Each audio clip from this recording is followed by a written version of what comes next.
You, as head of SECO, what was your personal motivation to have a speech at our preparatory seminar here in Olten? Well, first of all, thank you very much for your thank yous. It was a pleasure to come. And I must say, I love to come and talk to young people because you are the future.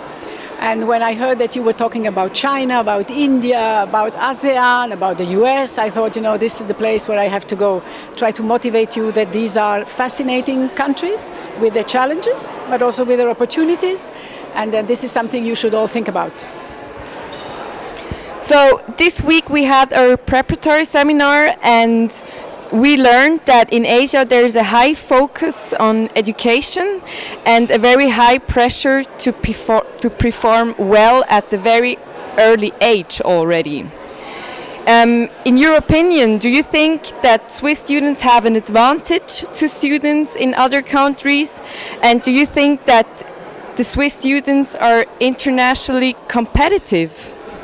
I think we have a very good system.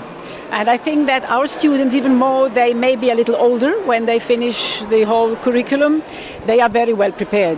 We are a little bit more generalists than specialists, which is always good, especially if you compare us to the US. And I think also the fact that you can change at some point and go into other areas if you want to, change from the professional vocational training to universities, this permeability, I think this is one of the best things that you can have for young people, because you don't have to decide at 15, when you're 15 or 16, what you want to do for the rest of your life. You can change, you can adapt to whatever you like to do later on, and this is, you cannot think of how important and how valuable this is. And this is why many countries ask us, how do you do it, and want to do it in a similar way.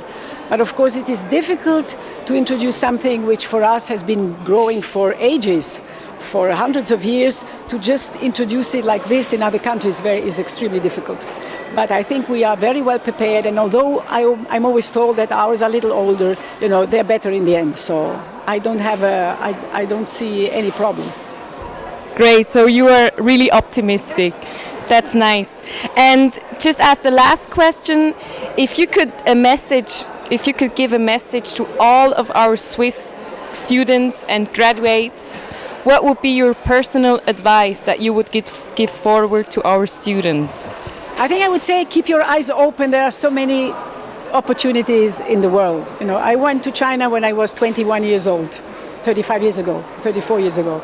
And that was something nobody did then, but that was, that opened to me a whole world. And you can do similar things today.